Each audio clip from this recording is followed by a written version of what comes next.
Okay, my friends, I should say my mathematicians, we are looking at lesson 6.3 today, and we are going to be able to write percents that are greater than 100 or less than 1. Okay, so not in this lesson, things aren't going to fit nice and neat into our 100.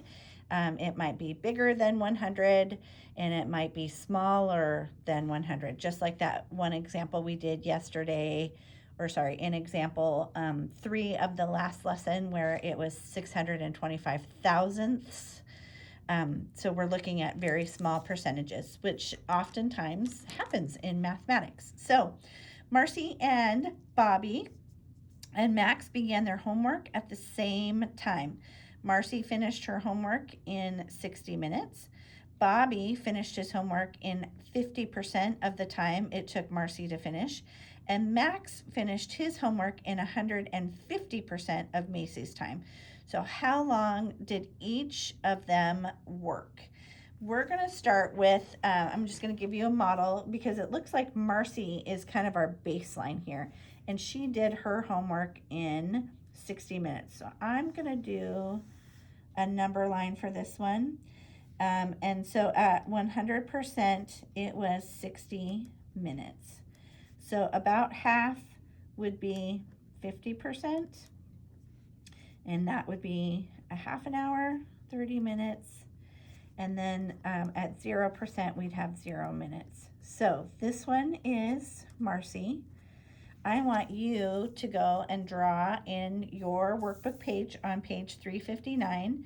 And I want you to draw how does Bobby compare to Marcy and how does Max compare to Marcy. So we're going to pause and have you figure this out.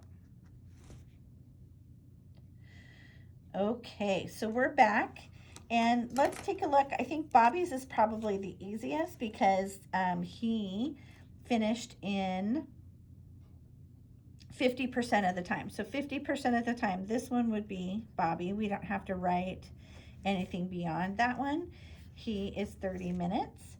And then Max did his, he was 150%. So we would actually take this amount of space and we would add this on. Miss Krumsick did not do a very good job of putting her representation there, but it would be 150%. And I know that from 50 to 100, it's 30 minutes. So if I thought about 150%, I'm going to add that 30 minutes. And so it's going to total 90 minutes for Max. Hopefully you can see this on my paper. I'll try to zoom in a little bit there. Okay. So you can represent that. We could have done it as a bar graph, but a number line for this one just works a little bit easier. So did Max spend more time or less time on his homework than Marcy? And we know that Max spent more time because he went over 100%. Max equaled 150%. Okay, so let's take a look at page 360 then, and let's look at our first example. Get this so you can see it a little bit better. My camera is a little off. Scroll down a little bit. Okay, so example number 1 then, we have Jan and Kim who built model cars for a science project. Kim's car traveled 140% as far as Jan's car. How can we write 140% as a fraction and as a decimal? So we can put 140%, we can still put it over 100, and we call that an improper fraction, and that works just fine. We could reduce that. Looks like they divided it by 20. I like to just drop the zeros and then go, oh, I can do that by half, and it would be 7/5.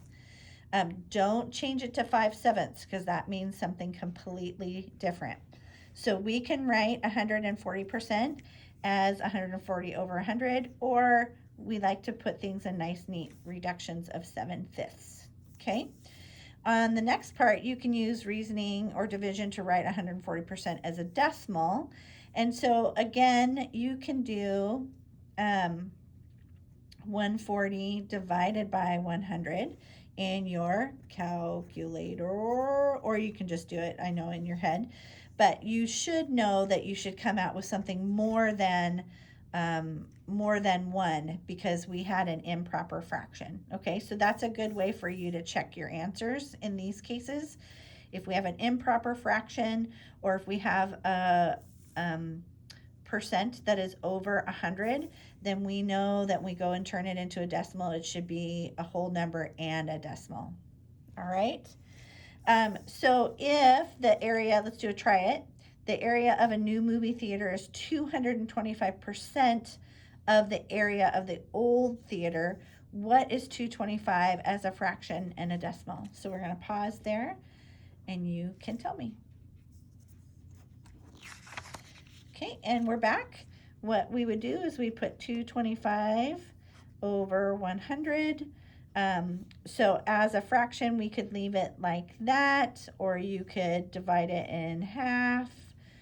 It doesn't go so nice and neat. So I'll leave that up to you. You can decide. I think I would just leave mine like this. And then as a decimal, we would take the 225 and divide it by 100. And in this case, it would be like moving it this way. So as a decimal, it would be 2.25. Okay. So in Edpuzzle, I want you to write your answer. How would you write 1.75 or 1/75 as a percent? Give an example of what you would use as a percent that is greater than 100. All right. Okay. So now we are back. Example number 2. I'm still having a hard time with fitting it in my screen.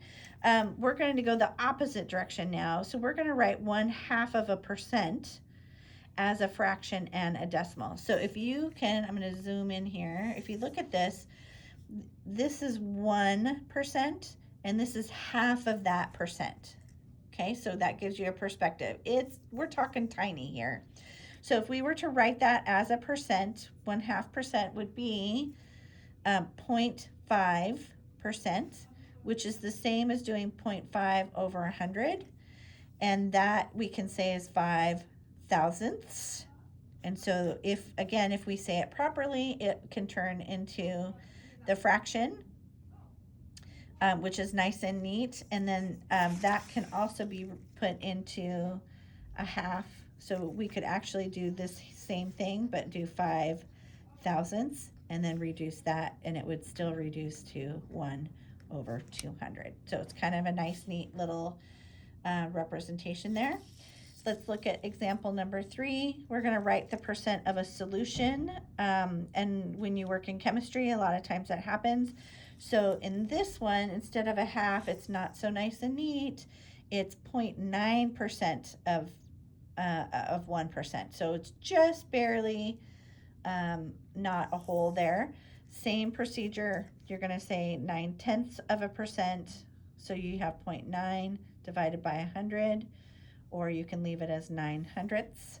Use your calculator and do 0.9 divided by 100, or if you'd like in your calculator, you can be 9 divided by 1,000, but you know that you're going to be 0.009 because 9 is in the thousandths place.